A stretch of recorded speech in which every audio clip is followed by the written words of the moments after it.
Assalamualaikum anak-anak, selamat pagi. Waalaikumsalam, Kak. Baik, sebelum kita memulai pembelajaran hari ini, ada baiknya kita berdoa dulu ya, agar proses pembelajaran hari ini dapat berjalan dengan lancar dan diberkahi oleh Allah Subhanahu wa Ta'ala. Baik, mana ketua kelasnya? Saya, Kak. Ya, Ibu minta tolong dulu ya untuk memimpin teman-temannya berdoa. Sebelum kita belajar, mari kita membaca doa. Doa dimulai.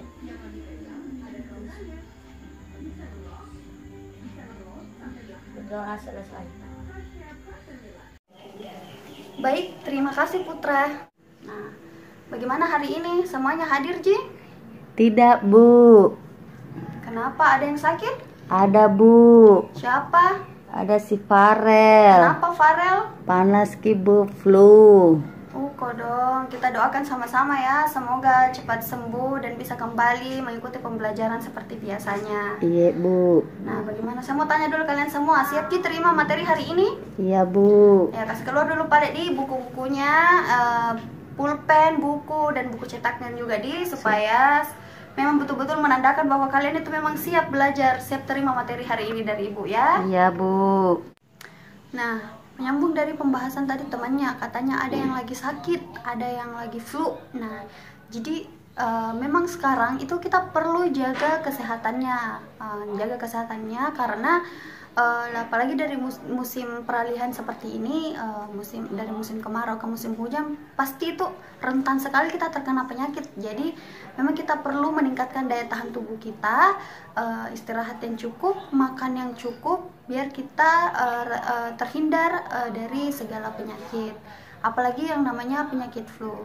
Nah, apalagi kalau kita flu itu pasti kita akan merasakan yang namanya sakit tenggorokan, demam, badan terasa pegal-pegal, dan tentunya pasti akan ingusan ya. Kalian pernah tidak terpikirkan bahwa apa sih penyebab dari penyakit flu itu? Jadi, penyebab dari flu itu adalah virus. Nah, materi kali ini kita akan membahas mengenai virus. Untuk itu, kalian perlu mengetahui dulu apa itu virus, bagaimana ciri-ciri dari virus, bagaimana struktur dari virus, dan juga bagaimana virus itu bereproduksi, bagaimana virus itu bisa bereplikasi dari satu lalu menginfeksi sel inangnya. Jadi tujuan pembelajaran hari ini itu peserta didik diharapkan mampu membuat garis besar dari ciri-ciri virus, struktur virus, dan juga proses replikasi virus. Baik, Ibu akan menjelaskan mengenai apa itu virus. Jadi virus berasal dari bahasa Latin yang berarti virion, artinya itu racun. Virus itu memiliki ukuran yang lebih kecil dibandingkan dengan bakteri yang berkisar antara 20-30 micron. Kemudian aselular, bersifat aselular, yaitu tidak memiliki sel. Jadi makanya dia dikatakan aselular. Dan virus ini tidak dianggap sebagai sebuah sel karena ada 3 syarat yang harus dipenuhi sehingga dapat dikatakan sebuah sel. Yang pertama, memiliki materi genetik. Nah, untuk syarat yang pertama, virus di sini memenuhi. Dia memenuhi karena virus memiliki satu materi genetik saja. Jadi, dia punya DNA ataupun RNA. Jadi, hanya punya salah satunya saja, tidak untuk keduanya. Kemudian, syarat yang kedua yaitu dia harus memiliki ribosom. Nah, virus di sini tidak memenuhi syarat yang kedua. Virus di sini tidak punya ribosom. Kemudian, syarat yang ketiga harus mempunyai membran sel, sedangkan virus tidak memiliki syarat yang ketiga ini. Kemudian, virus ini dikatakan sebagai makhluk hidup peralihan. Kenapa virus dikatakan sebagai makhluk hidup peralihan? Pertama, dia dikatakan sebagai makhluk hidup peralihan dari benda mati karena dia bisa mengkristal. Ketika sel inangnya ini mati, virus itu tidak mati, tetapi dia membentuk kristal. Kemudian, kenapa juga dia dikatakan sebagai peralihan dari makhluk ke makhluk hidup? Karena virus ini dapat melakukan reproduksi, dapat melakukan replikasi, tetapi dengan bantuan sel inangnya. Baik, Ibu akan menampilkan gambar mengenai materi virus ini. Kalau ada yang kurang jelas, bisa ditanyakan ya. Baik, dari gambar yang Ibu tampilkan tadi, apa ada yang ingin ditanyakan atau ada yang kurang jelas? Saya, Bu. Ya, baik Putra, silahkan. Bu, saya mau bertanya, Bu, apa itu fungsinya ekor? Baik, pertanyaannya bagus sekali Putra. Jadi, fungsi dari ekor pada struktur virus yang Ibu tampilkan tadi di gambar yaitu untuk menempel pada sel inang ketika ingin melakukan replikasi.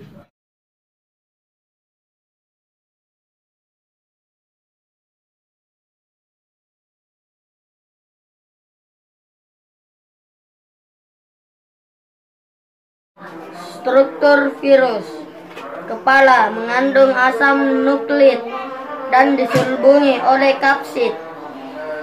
2. Kapsid merupakan selubung luar virus yang mengandung banyak subunit protein yang disebut konsumer. Asam nukleik. Asam nukleik yang dimiliki virus hanya satu, yaitu DNA atau RNA saja. 4. Ekor terdiri dari serabut ekor dan lempeng dasar. 3. Proses replikasi virus ada 2, daur litik dan daur lisogenik. Baik, sebelum pembelajaran hari ini Ibu tutup, Ibu mau ada satu orang yang bisa menyimpulkan pembelajaran hari ini, materi apa yang telah didapat. Ada yang bisa? Saya, Bu. Ya, baik Farel, bisa mungkin? Kesimpulan materi hari ini adalah struktur virus. 1. Kepala. 2. Kapsid. 3. Ekor. Dan 4. Materi genetik. Proses replikasi ada 2. 1. Daur litik. 2. Daur lisogenik. Nah, jadi temannya dari tadi sudah menjelaskan dan mempresentasikan hasil diskusinya mengenai struktur dan juga proses replikasi dari virus. Jadi benar bahwa struktur dari virus itu ada kepala, yang dimana kepala ini mengandung asam nukleat yang dilapisi dengan kapsid. Kemudian yang kedua ada kapsid. Kapsid ini merupakan selubung luar virus dan juga terdiri atas banyak protein yang disebut juga dengan kapsomer. Kemudian yang ketiga ada yang disebut dengan asam nukleat. Jadi virus itu hanya memiliki satu jenis asam nukleat saja, baik itu DNA ataupun RNA saja. Jadi salah satunya yang digunakan pada saat proses replikasi. Kemudian itu ada yang keempat ada ekor. Jadi ekor ini terdiri dari 2 bagian, ada lempeng dasar dan juga ada serabut ekor. Jadi ekor ini berfungsi untuk penempelan pada saat proses replikasi. Ya, selanjutnya yaitu mengenai proses replikasi virus. Jadi terbagi atas 2, yaitu ada daur litik dan juga ada daur lisogenik. Ya, yang pertama itu daur litik dulu. Daur litik ini terjadi karena daya tahan atau ketahanan sel dari sel inang ini itu lebih rendah dibandingkan dengan daya infeksi virus, sehingga menyebabkan sel inang ini akan pecah dan juga akan pecah atau lisis, kemudian akan mati. Jadi ada beberapa tahapan yang terjadi di daur litik ini. Yang pertama ada adsorpsi, kemudian yang kedua ada penetrasi, yang ketiga ada sintesis dan replikasi, kemudian yang keempat ada pematangan atau perakitan, dan yang terakhir ada lisis atau pecahnya sel. Nah, selanjutnya ada yang namanya daur lisogenik. Jadi di daur lisogenik ini juga terjadi atas beberapa tahap. Contohnya kita ambil bakteriova ya. Jadi di tahap yang pertama ada tahap adsorpsi. Di tahap adsorpsi ini bakteriova menempel atau melekat pada dinding sel bakteri. Kemudian bakteriova akan mengeluarkan suatu enzim yang disebut dengan enzim lisozim. Enzim ini akan berfungsi untuk melunakkan dinding sel pada bakteri. Selanjutnya ada yang namanya fase injeksi. Jadi di fase injeksi ini bakteriova akan memasukkan materi genetiknya ke dalam sel bakteri. Kemudian selanjutnya ada yang namanya fase penggabungan. Nah, pada fase penggabungan ini materi genetik dari virus yang telah dimasukkan tadi ke dalam sel bakteri akan bergabung dengan materi genetik sel bakteri tersebut. Kemudian selanjutnya ada yang namanya fase pembelahan. Di fase pembelahan ini, materi genetik pada virus akan memerintahkan sel bakteri untuk melakukan pembelahan. Dan dari setiap pembelahannya itu akan ada materi genetik virus yang telah bergabung dengan materi genetik dari bakteri yang bisa juga disebut dengan profag. Nah, baik. Ibu mau kasih tugas terkait dengan materi hari ini, jadi bisa dibuka buku cetaknya di halaman 40, bisa dikerjakan di situ soal esainya terkait dengan materi hari ini, kemudian dikumpul sebentar ya. Baik, sekian pertemuan hari ini. Minggu depan kita akan membahas mengenai peran virus dalam kehidupan. Jadi untuk itu kalian terlebih dahulu bisa membaca materinya biar bisa lebih paham pada saat Ibu sudah memulai pembelajarannya minggu depan ya. Mungkin sekian, semoga pembelajaran hari ini dapat dipahami dengan baik, dapat tersimpan di kepala kalian.